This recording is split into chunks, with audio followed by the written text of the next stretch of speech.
Cena y la palabra que el Señor nos trae para hoy. Y conmemoramos esa Santa Cena, la sangre derramada por Jesús en la cruz del Calvario, y precisamente el que Él fuera a la cruz del Calvario fue por nuestros pecados.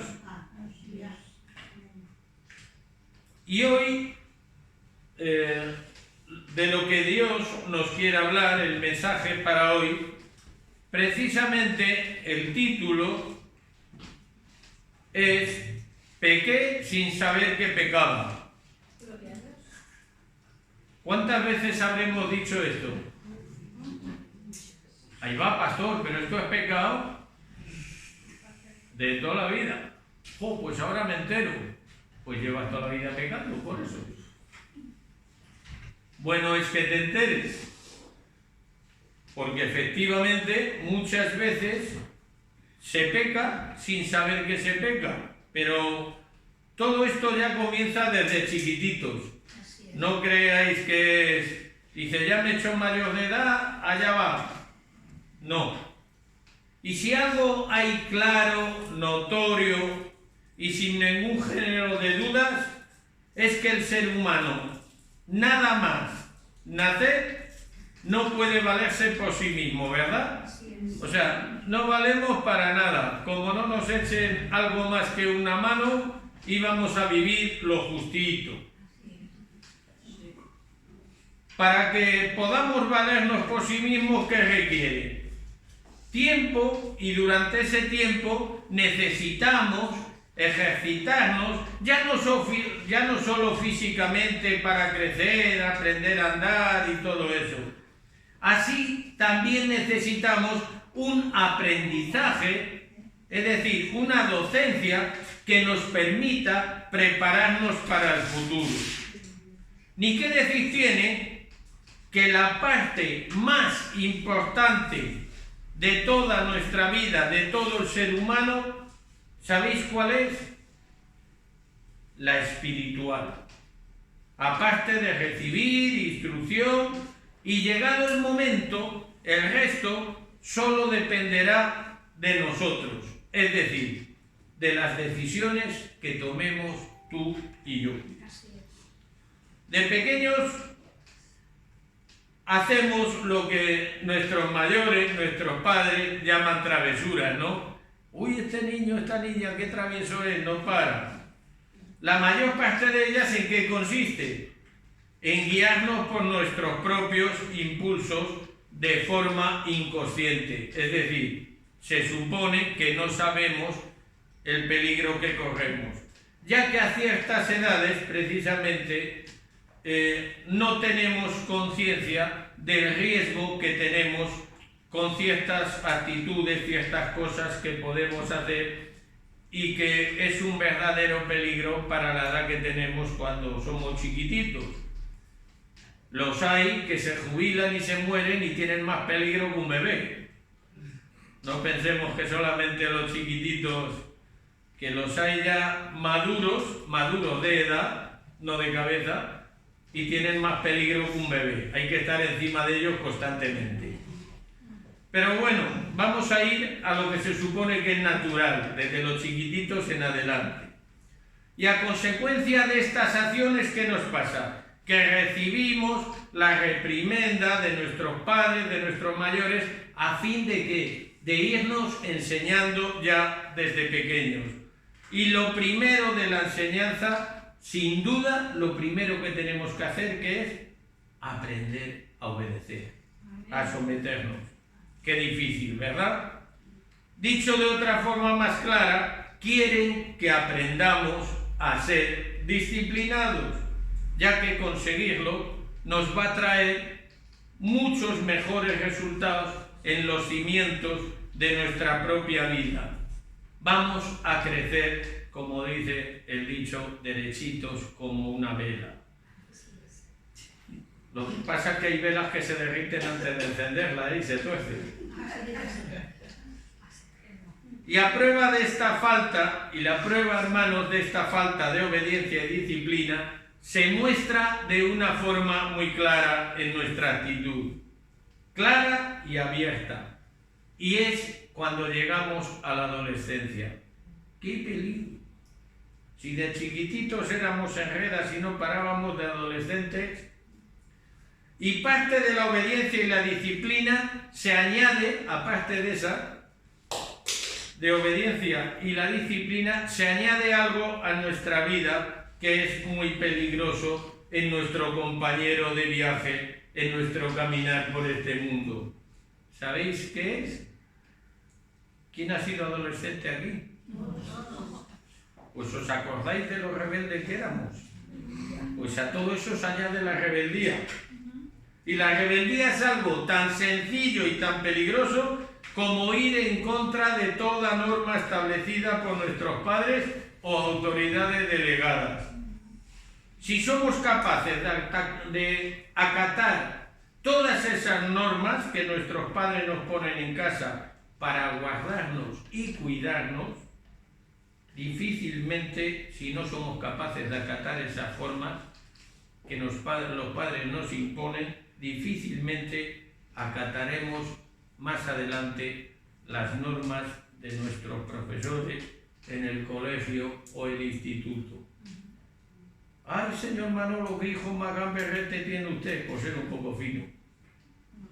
Pues en casa no le hemos enseñado nada de esto, toma, solo faltaba que se fuera con esos deberes hechos al instituto, ¿no? Cuando el profe te diga algo, tú,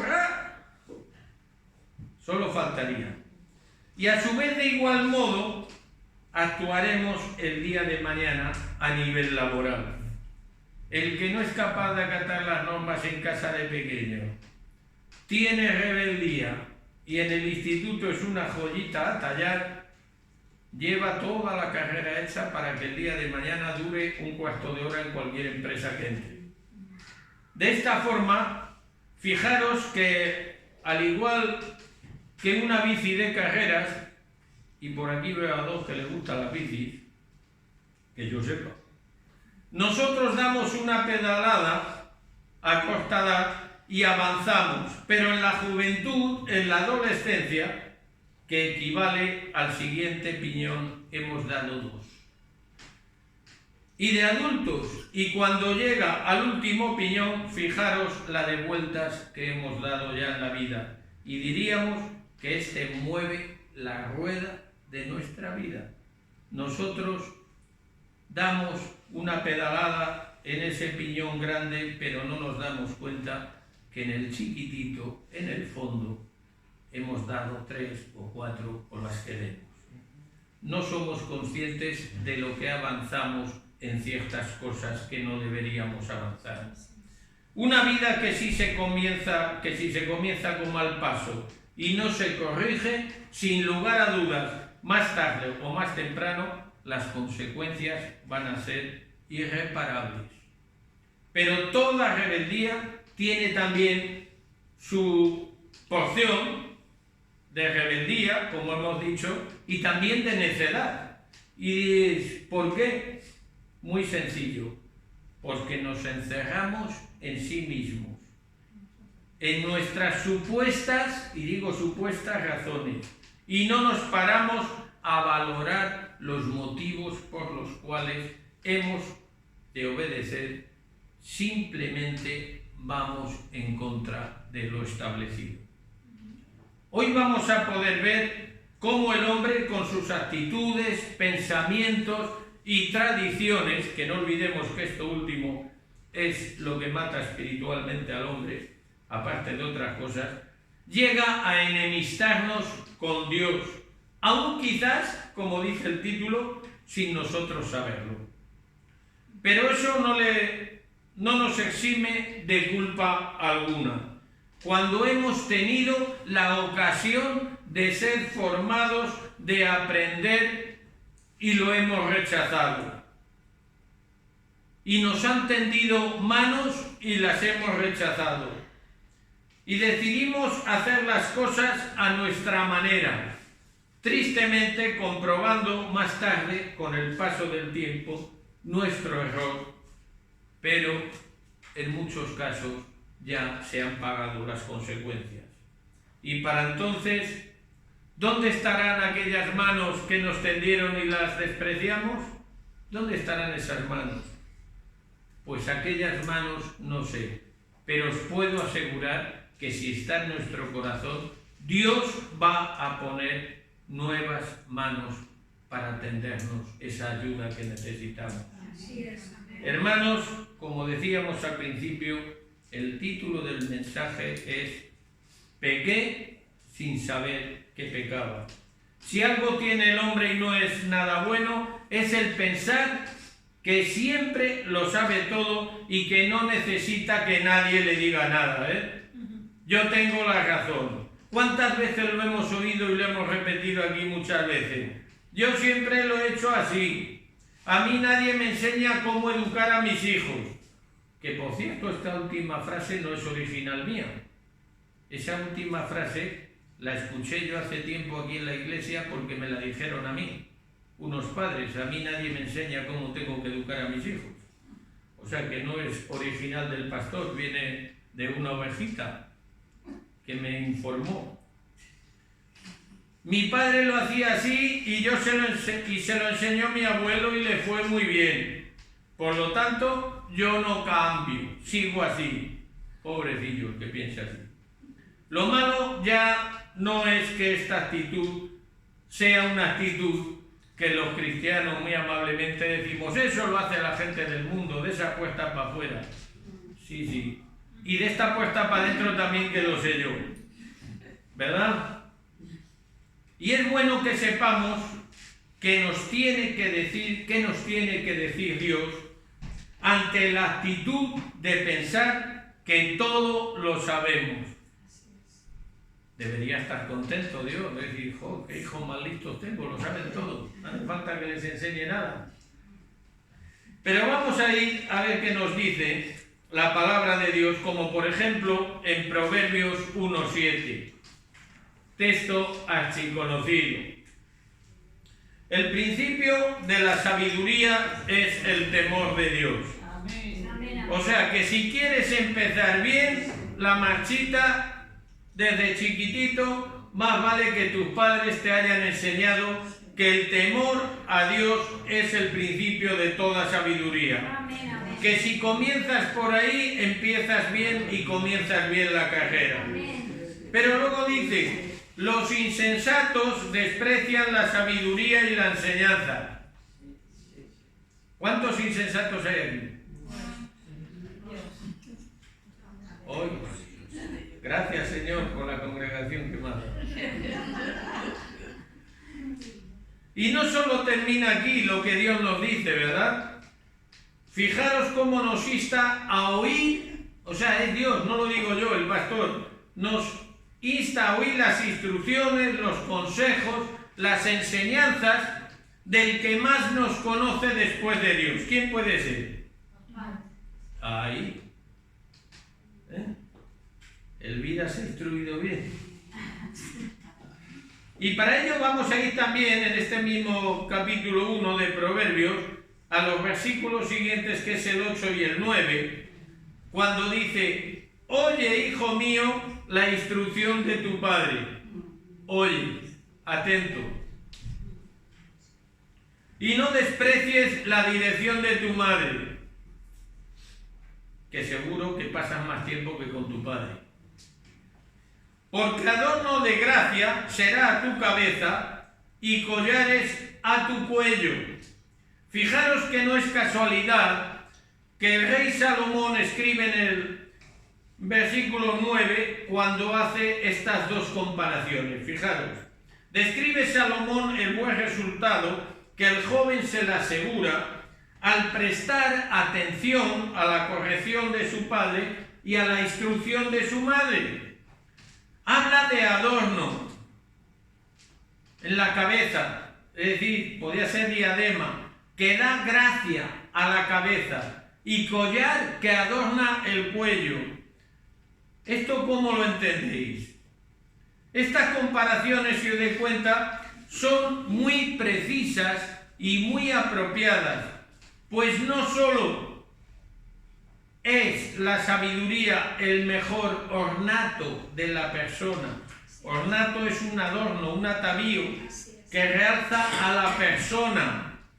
Y la sabiduría es el mejor ornato, lo que mejor puedes tener. Al ceñir la parte más noble del hombre, es decir, su entendimiento, la cabeza, representado por la frente, sino adorno, dice, también la voluntad simbolizada por el corazón, sobre el cual descansa el collar. ¿Qué te está diciendo? Cabeza y corazón. El corazón es lo primero que se crea en el ser humano, da vida. Pero ¿cuántas cabezas pierden la vida? Y hablando de entendimiento y de voluntad de corazón, ¿cuántas cosas hacemos que no entendemos? ¿Cuántas decisiones tomamos que no entendemos, pero las tomamos? Y las hacemos por pura tradición, ya que durante generaciones se han hecho, y en nuestra voluntad, además, está el mantener dichas tradiciones, sin pararnos a pensar cuál es su origen. ¿Cuántas cosas hacemos sin saber de dónde vienen? Y muchísimo menos qué consecuencias, qué repercusiones van a tener espiritualmente en nuestras vidas. Se hacen porque lo hemos visto y es la costumbre, pero verdaderamente nos paramos a pensar de dónde vienen ciertas costumbres y la repercusión que puede tener para nuestra vida. Si me permitís, os voy a poner varios ejemplos. Uno, por ejemplo, ¿quién no ha oído hablar de los huevos de Pascua y se los ha comprado a sus hijos? ¿Alguien no ha oído hablar de los huevos de Pascua? Y para hablar de los huevos de Pascua tenemos que retroceder a los egipcios, a la diosa Isis, que es su origen. La leyenda de la diosa Isis dice que nació de un huevo de serpiente que cayó del cielo. Mira lo que estamos comprando por ahí a los niños. De ahí surge la tradición de regalar huevos pintados en la fiesta de Isis, la diosa con minúscula Isis, egipcia, hoy día llamado Pascua, promocionado, entre otros, por la Iglesia Católica Apostólica Romana. Y sabed que a este país donde estamos, a España, la diosa Isis la introdujeron, la trajeron los fenicios. Otro ejemplo, otro de los ídolos introducidos en este país de España por los fenicios, fue la diosa Cibeles. Eso los seguidores del Madrid se lo conocen bien, porque cada vez que ganan la Copa, cosa que el Barça no ha podido hacer, iban a la Cibeles, a la diosa Cibeles. Entonces, ¿a quién le están dando la gloria? A una diosa con minúscula traída por los fenicios, a la diosa Cibeles.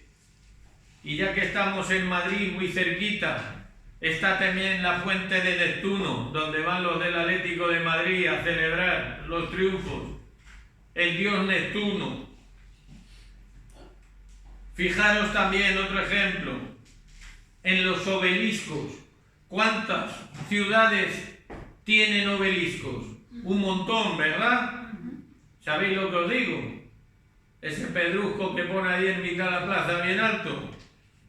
Pues para el que no lo sepa, también tiene un valor sexual fálico y simboliza la fuerza fecundadora que reside en el Dios con minúscula. Significa la piedra que se clava en la tierra y en forma de falo y la fecunda, y creen que de ella surge la vida. ¿Sabéis quién ha puesto más pedrusquitos de estos a lo largo de la historia? El Vaticano. Pero también hay un día, el día 31 de octubre, muchos millones de personas en todo el mundo celebran una fiesta conocida como Halloween, entre los que también se encuentran, tristemente, millones de cristianos. Pero ¿sabemos verdaderamente qué es Halloween? ¿De dónde viene? Una de las fiestas que ha sobrevivido de los celtas hasta el día de hoy. Es el día, para los celtas era el día de todo lo sagrado, lo que hoy día conocemos como Halloween. En este día también los satanistas, para el que no lo sepa, hacen un sacrificio humano a cualquier persona y también hacen un sacrificio sexual. Los celtas sacrificaban a los criminales en un festival cada 5 años. Si el número de criminales era poquito, no era suficiente, añadían prisioneros de guerra. ¿Y sabéis lo que hacían con ellos? Unos eran muertos a flechazos y otros empapados y quemados vivos. No sé si os suena de algo la Inquisición también. Y construían gigantes de cestería y madera y les llenaban de hombres vivos para quemarlos. Prendían fuego a la imagen y así ardían hombres dentro. ¿Qué fiesta se celebra, no? El Halloween. Este tipo de sacrificio se parecía mucho al culto que rendían al árbol, es decir, que metían un hombre dentro de un árbol y una vez metido dentro lo prendían fuego también. ¿Sabéis que hoy día en muchas ciudades se hacen desfiles de gigantes y cabezudos?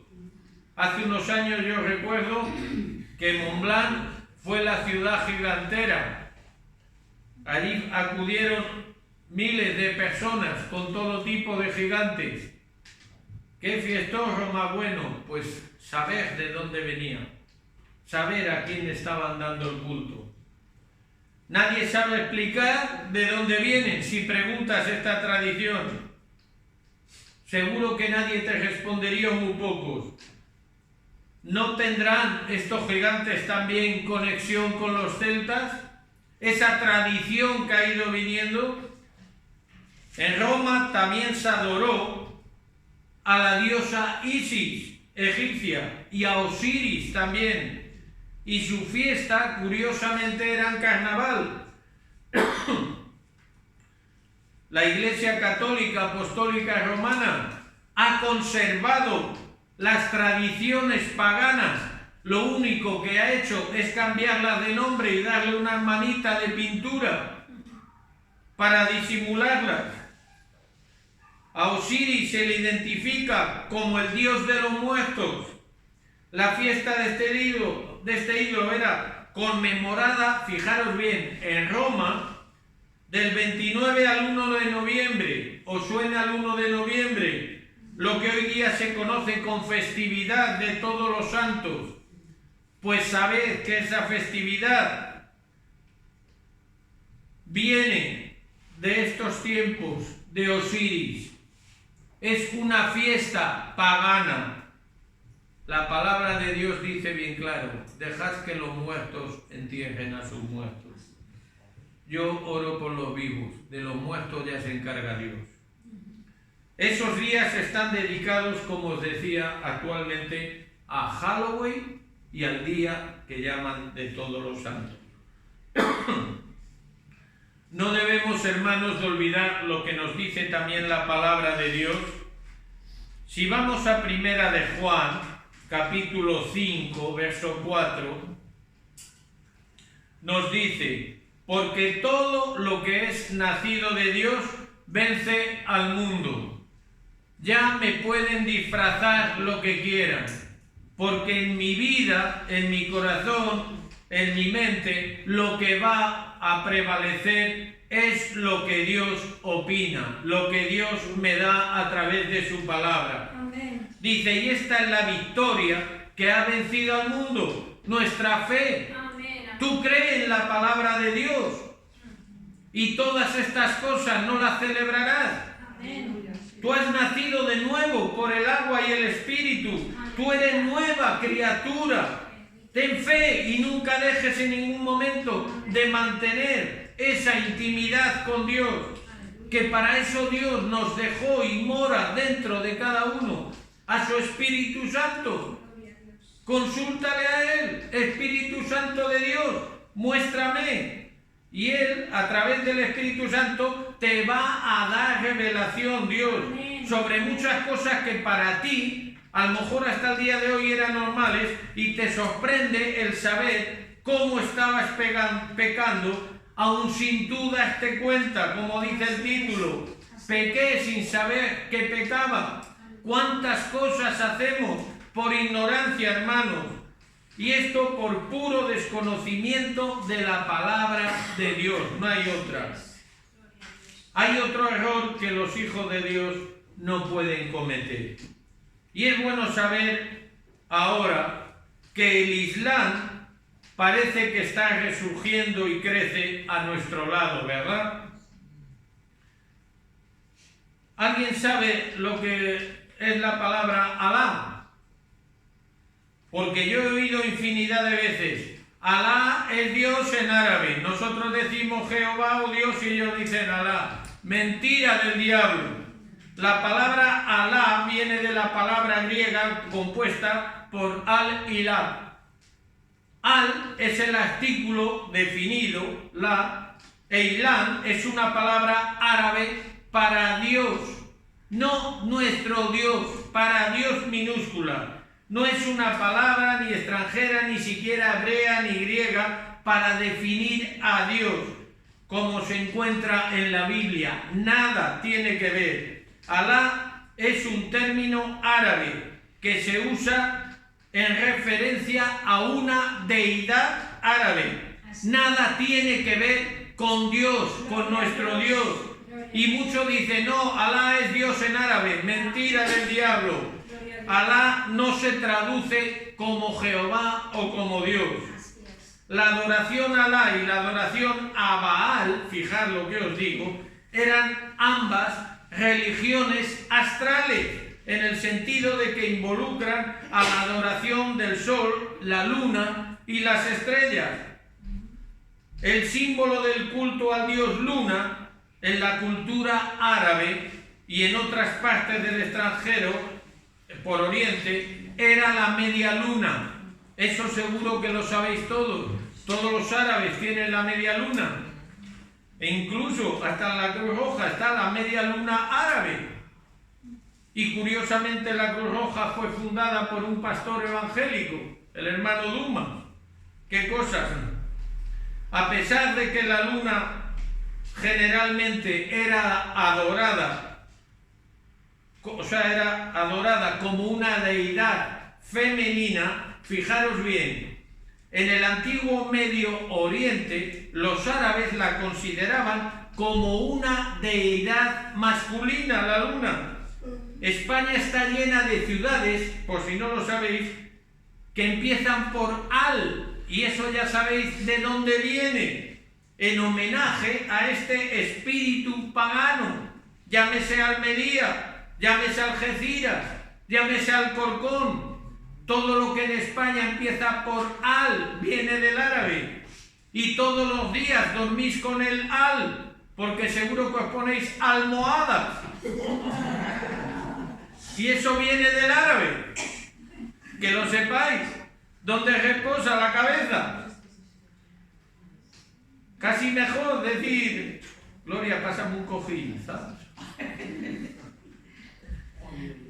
Ya que sabemos que Alá es un antiguo ídolo pagano que también se trajo a la península ibérica, es importante tener en cuenta que Alá, ya digo, no se traduce como el Dios de los cristianos.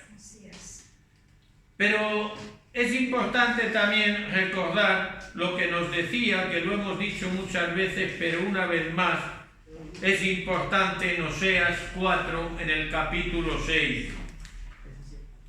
Dice, mi pueblo fue destruido porque le faltó conocimiento, por ignorantes, por no aprender, por no prestar atención a lo que Dios le decía. Así es. Pero no está hablando aquí el profeta Oseas solamente para el pueblo de Israel en los tiempos que esto se escribió.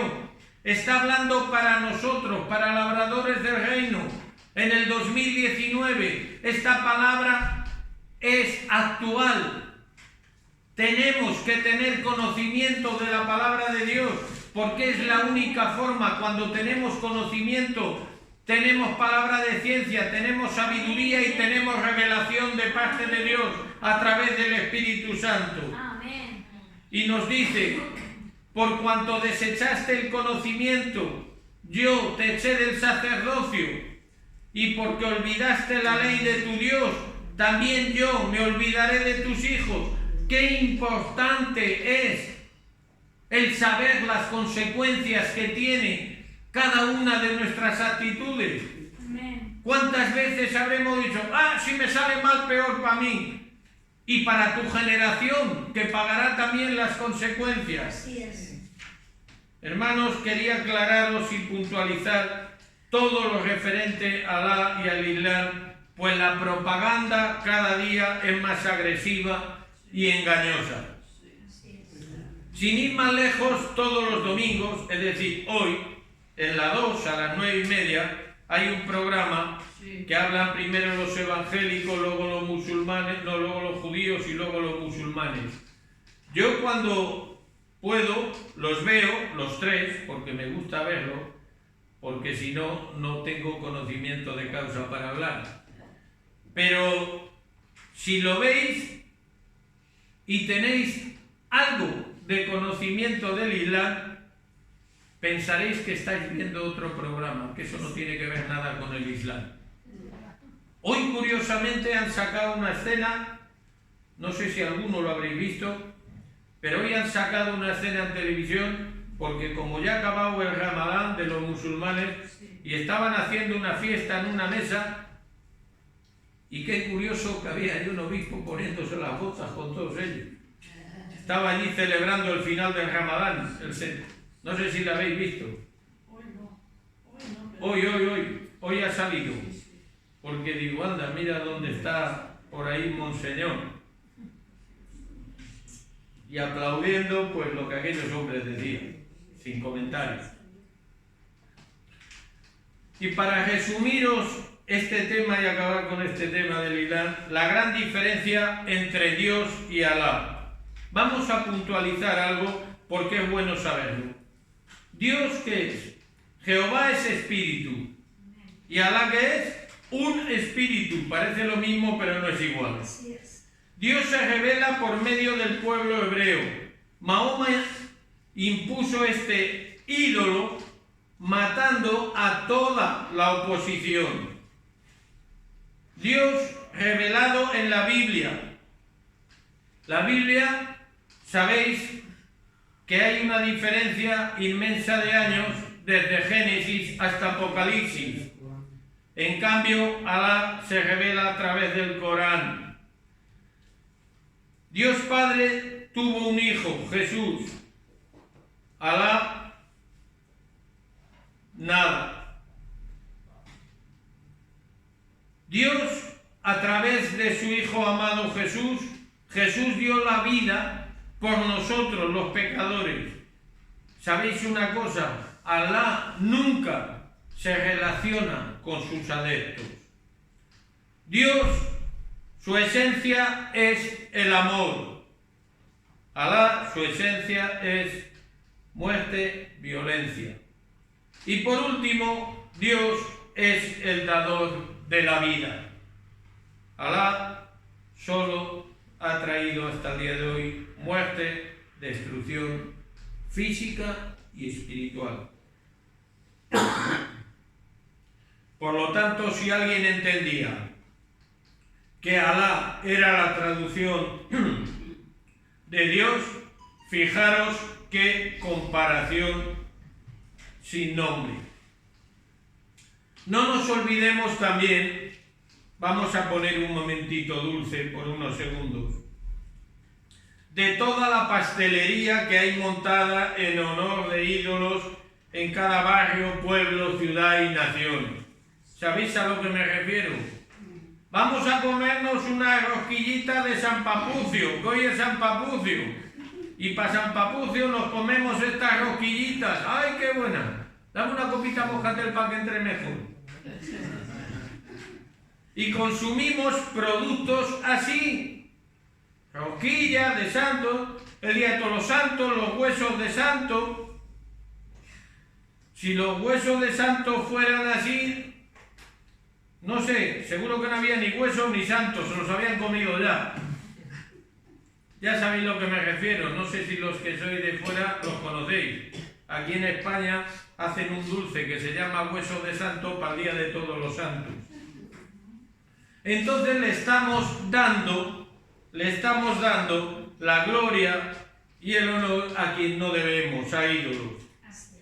Y vamos terminando y vamos a ver un último ejemplo de pecado y paganismo, que la más alta institución del Estado, ¿quién es en España?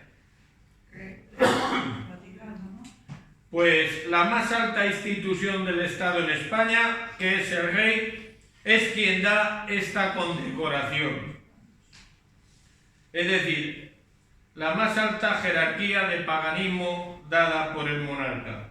Y os hablo del toisón de oro, la más alta condecoración que existe aquí en este país, en España. Os diré, la Orden del Toisón de Oro fue fundada por Felipe III, duque de Borgoña, el día precisamente de su boda con la infanta Isabel de Portugal, y nos estamos yendo al 10 de enero de 1430. O sea que ya tiene unos añitos. Pero como veis, el último que devolvió esa condecoración, el Toisón de Oro, ¿os acordáis quién fue? Que salió en todos los telediarios y prensa. Adolfo Suárez, el que fue presidente de gobierno, que le otorgó el rey el Toisón de Oro, pero eso cuando te mueres lo tienes que devolver. No hace falta que os diga que lo devuelve la familia, que el muerto no puede. Sí, lo llevaba el hijo en el entierro así, en un cojín muy majo el Toisón. Dicha orden, ya digo, está consagrada al apóstol Andrés, y su papel supuestamente era defender la gloria de Dios y la religión cristiana católica romana, según una inscripción que hay en la tumba del duque de Gijón, que dice: para proteger la iglesia, que de Dios es su casa, la que ha puesto bajo la noble orden que llaman del Toisón. ¿Qué importancia tiene esto? Pues lo vamos a ver. La orden tomó su nombre del vellocinio de oro que Jasón ofreció ¿a quién? Al dios Zeus. O sea, su verdadero objetivo es dar honor al dios Zeus, que es de donde nació, el cual hemos visto que es Satanás mismo. Lógicamente, al ser el rey cristiano, entre comillas, tenía que enmascararlo sin duda alguna con fachada cristiana, dado el origen de esta condecoración, de este toisón. Por ese motivo se sacaron de la Biblia 6 toisones, los cuales pasaron a ser supuestamente representados de las virtudes que debía tener un buen caballero cristiano. En la leyenda pagana se prometía la felicidad y la abundancia a los que lograsen poseer el toisón. Qué cosas, ¿no? Resumiendo, la mayor condecoración que se da en este país es un homenaje al dios Zeus. Con esto están condenando a España desde la más alta institución, que es el rey, que es el único que puede otorgar esta condecoración. ¿Habéis visto cuántas construcciones en fachadas hay con el triángulo de Zeus, por ejemplo. ¿Sabéis cuál es el triángulo de Zeus? Así largo. Eso es en homenaje a Zeus. ¿Cuántos centros oficiales, cuántas fachadas? Incluso ahora, hasta chalets modernos, muchos los hacen con esa fachada y sin saber de dónde viene. Pero vamos a hacer un rápido repaso, porque es importante, de todo lo que hemos visto para tenerlo mucho más claro. Respecto a pequé sin saber que pecaba. Una de las cosas que hablamos al principio, no querer recibir instrucción. Eso, cuando tú no quieres recibir instrucción, entre otras cosas, estás negando la palabra de Dios. Por lo tanto, es pecado. La rebeldía, que hemos hablado, el orgullo.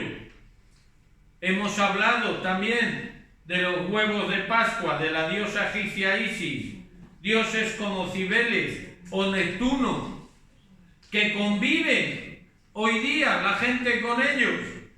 Y dice, ¿qué importancia tiene ganar el Madrid la Copa? Me voy a Cibeles, o el Atleti me voy a Neptuno, o cualquier otra.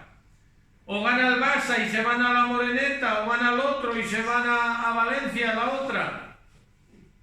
Y lo encuentran normal. Y yo, por ejemplo, viendo esto, ya que sale el tema del fútbol, veo muchos futbolistas en muchos equipos que, si no presumen, declaran que son cristianos 100%, pero se ganan una copa y allí los ves con la copita a la Virgen de no sé qué, a Neptuno, a Cibeles o donde corresponda. Entonces eso es imposible. Es imposible. El agua y el aceite nunca los podrás mezclar por mucho que los batas. Dios y los ídolos es incompatible. Hemos visto también Halloween o el Día de los Muertos, ya sabéis que eso se dedicaba a Osiris, otro dios pagano. Los gigantes que cada año vemos en todas las fiestas de pueblos y ciudades. Incluso la propia falla de Valencia tiene su origen. Tal vez pensamos que Alá era un dios árabe. Hemos visto que es mentira del diablo. Participar de todo alimento en honor de imágenes e idolatría es pecado. Y quizá pensaba, una rosquillita, ¿qué importancia tiene? Pues cuando se pase la fiesta te compras una docena. Ese día es en conmemoración a ese ídolo. Y quizás alguien dijo, cuando vio imágenes en televisión del Toisón de Oro, ¿quién pudiera pillar una condecoración de esas? ¿Qué importancia? ¿Qué maldición te iba a caer? Hoy ya sabes más cosas que son pecado y quizás desconocías. ¿Por qué? Por su aceptación y su aprobación social. Recuerda que Dios aborrece el pecado, pero ama al pecador. Amén. Insisto, pasar tiempo con Dios, sé humilde, recibe con gozo tanto la reprensión como la instrucción, y te darás cuenta que el pecado para ti no ha de ser ignorancia, y ese es el mejor antídoto para no caer. Tener conocimiento, como dice la palabra, junto con la oración y escudriñar, por supuesto, la palabra de Dios. Hermanos, yo diría que analices tu día a día. ¿Qué haces? Quizás sin darte cuenta estás haciendo cosas, siendo partícipe de eventos cuya base es la idolatría y en consecuencia el pecado. Cosas que para ti quizás eran normales, quiero que sepas que para Dios es pecado. Y pecado, como hemos visto, no es solamente robar, matar, etcétera, etcétera. Toda nuestra vida social, os puedo asegurar que por muy decente que parezca, si la analizamos, si lo vemos, si lo estudiamos, está llena de pecado encubierto. Por lo tanto, hermanos, hoy a lo que Dios nos lleva es a descubrir, a analizarnos cada uno dónde vamos, qué hacemos, qué costumbres tenemos, porque si hasta hoy no sabías nada, ya lo sabes. No te va a valer ninguna disculpa, ni a ti ni a mí, cuando Dios nos llame a su presencia. Por lo tanto, hermanos, no seamos ignorantes, como dice la palabra, porque Dios no quiere que muramos por falta de conocimiento. Y la muerte física no vale para nada. Lo que verdaderamente cuenta es que salves tu alma y no tengas muerte espiritual. Hermanos, que Dios os bendiga. Amén.